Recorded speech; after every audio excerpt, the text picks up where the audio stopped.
video podcast ngobrol suka-suka bareng kelompok kinestetik.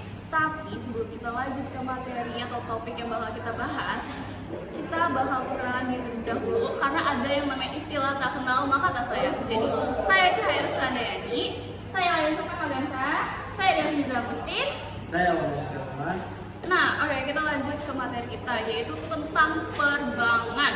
Perbankan menurut aku sendiri itu pasti ada kaitannya tentang uang, tapi nggak sampai situ aja. Nah, aku mau dengar opini dulu dari teman-temanku. Kalau gue sih jujur ya, gue tuh kalau dengar kata bank langsung mikirnya ribet kayak urusan orang dewasa aja gitu. Kalau misalnya aku kalau dengar kata bank itu kayak langsung mikirnya kayak kita bisa nabung di situ, terus kita juga bisa pinjam duit di situ. Jadi jadi kayak itu tuh tempat mempermudah kita untuk mengelola keuangan kita. Bener banget, banyak fungsinya. Kalau menurut Bambang, Ya, gue pikir bank itu hanya tempat penyimpanan uang dan juga itu banknya juga nggak terlalu banyak juga. oke. Tapi dari kalian ini ada yang tahu gak sih pengertian yang sebenarnya dari si perbankan ini? Oke, jadi bank itu tuh suatu lembaga keuangan. Jadi mereka itu tuh tempat di mana kita bisa nyimpan uang, terus tempat di mana uang itu bisa dipakai lagi sama kita, atau juga uang itu bisa kita berikan ke orang lain atau melakukan kita mengasih memberikan itu ke orang lain. Jadi jatuhnya tuh kayak tempat di mana kita buat menabung, terus juga tempat di mana kita bisa minjemin ke orang lain lewat sistem pinjaman. Tapi ya paling dasar sih ya, bank itu tuh tempat di mana kita bisa mengatur dan menyimpan uang kita dengan aman. Oh, jadi bukan cuma tempat naruh duit terus ditarik lagi ya? Lebih dari itu sih, karena uang yang kita punya itu tuh bisa dikembangin lagi sama dia. Contohnya kayak apa? Contohnya itu kayak bunga bank. Bunga bank itu kan memberikan kita keuntungan banget tuh. Apalagi kalau misalnya kita nabung banyak, bunganya juga makin banyak. Gitu deh. Karena banyak banget ya tentang bank yang kita tahu, yang belum kita tahu. Nah, selain itu juga ada yang namanya jenis-jenis bank. Apa aja sih jenis-jenis bank? Jenis-jenis bank. Yang pertama itu ada bank sentral. Bank sentral itu kayak bank utamanya, jadi yang mengatur segala pengelolaan uang di bank-bank lain. Jadi itu tuh benar-benar pokok utamanya itu bank sentral ya guys. Nah, terus habis itu yang kedua ada bank-bank yang sering banget kita lihat di jalanan. Itu tuh bank umum. Contohnya kayak kalau misalnya kalian jalan dikit atau belok dikit di jalan lihatnya apa? Sendiri. Terus juga kayak aku nabung di bank panin gitu. Ini gak dia Bagus ya guys. Ini gak dia. Nah, terus habis itu yang ketiga itu ada bank perkreditan rakyat atau yang bisa disingkat jadi BPR. Jadi itu bank-bank yang biasanya itu ada di daerah-daerah guys. Jadi kayak biasanya masyarakat yang tinggal di situ kan agak jauh ya, kalau misalnya harus pergi langsung ke tempat bank intinya kayak misalnya ke toko mandiri, kayak ke bank mandiri itu kan lumayan jauh. Jadi adalah bank itu di situ mereka bisa pinjam duit atau mereka juga bisa transfer juga di situ. Terus juga ada bank yang Islami banget nih. Jadi ada bank syariah. Itu juga bank-bank yang mengikuti sistem dari Islam. Oh, ternyata banyak ya gitu bank zaman sekarang. Gue kira cuma beda nama banknya doang. Oke, kita udah bahas nih tadi tentang pengertian dan juga jenis-jenis. Ternyata banyak banget ya jenis-jenis bank, dan pengertian bank juga ternyata bukan cuma tentang transaksi, penyimpanan, bisa juga meminjam uang. Nah, sekarang ada satu lagi topik yang belum kita bahas, yaitu tentang fungsi bank sebenarnya itu apa sih? Jadi yang paling utama nih, bank itu tempat kita menerima simpanan. Jadi kita tuh bisa nyimpan uang di bank.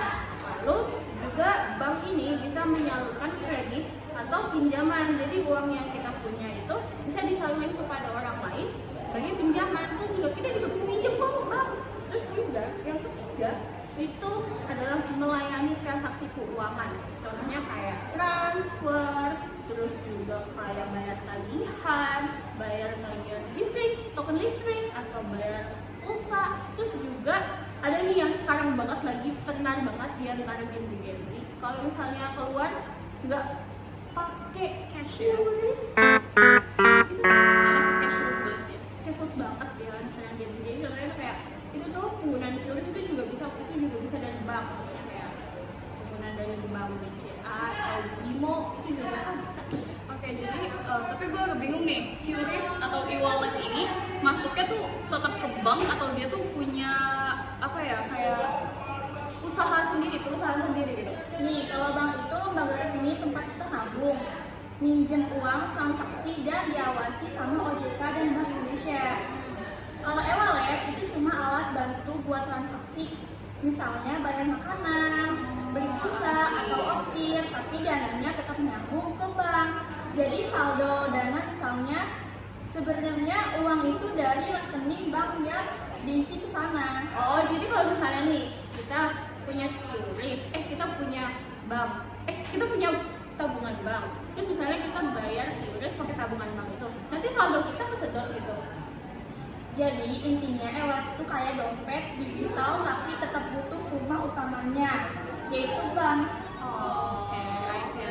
Jadi tetap penting punya rekening bank ya guys, walaupun kalian udah punya QRIS atau e-wallet.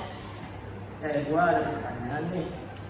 Misalnya kita simpan uang di bank, udah pasti aman nggak sih?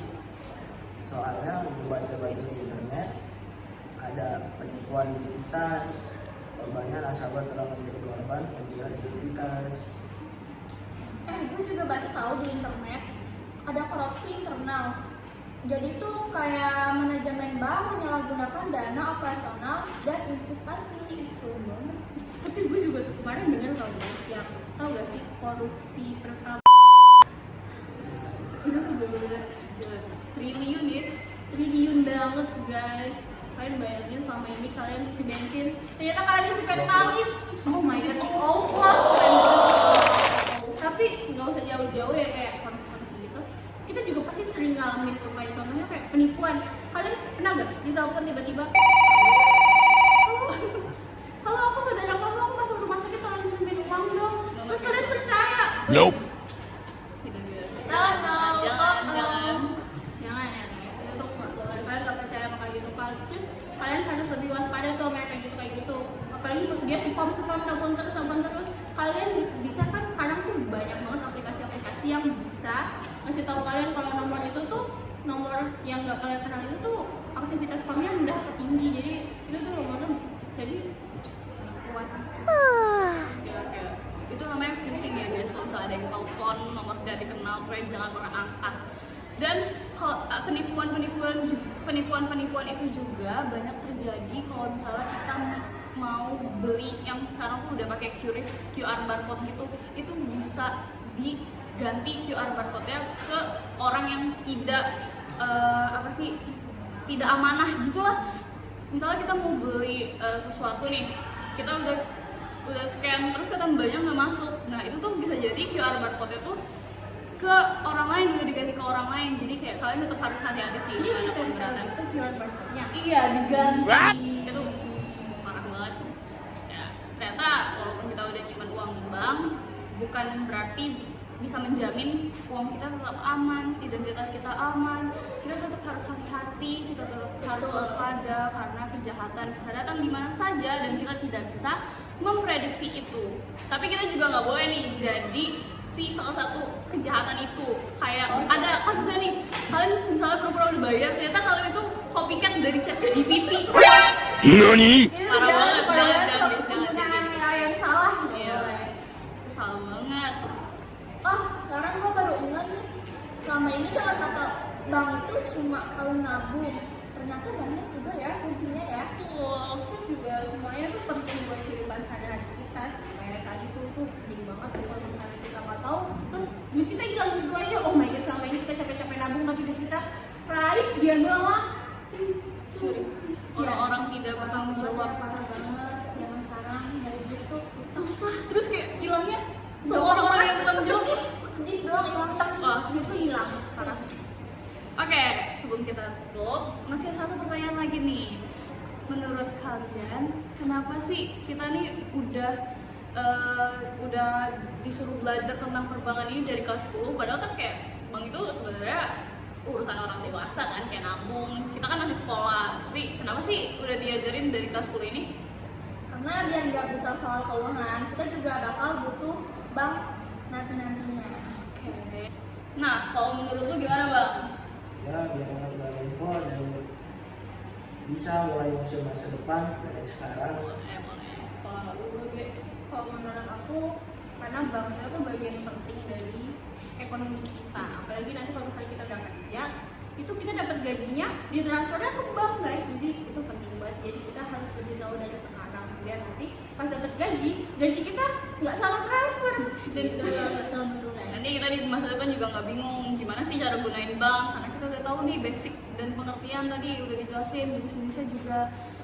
Oke guys, segitu aja podcast dari kita. Semoga tadi apa yang udah kita bahas, sudah kita jelasin, bisa bermanfaat bagi kalian ya. Dikit-dikit pemahaman lah tentang perbankan ini. Jangan masuk kuping kanan keluar kuping kiri. Betul. Ini kita udah yeping 10 menit. Kalian mau tidur? Tidur. Kasihan kita guys.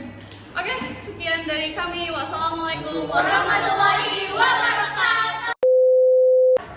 Di sini salah. Apa? Di sini ke sana maksudnya. Ya, 1, 2, 3. Tapi kalau misalnya kalau simpan Ulang bang. Lo kayak gini gitu loh, kayak maju gitu, kayak gini gitu. Ayo, 1, 2, 3. Gak gitu bang, gak gitu kayak. Ya makanya gue tadi bingung kenapa lo yang jawab. Well, maybe we got lost in translation. Maybe I asked for too much. Kenapa gue jauh gini lagi? itu mana nih? Lo nanti jawab pertanyaan gue. Ceweknya bang. Ya, bang ya, bang. Sabar gitu. Siap.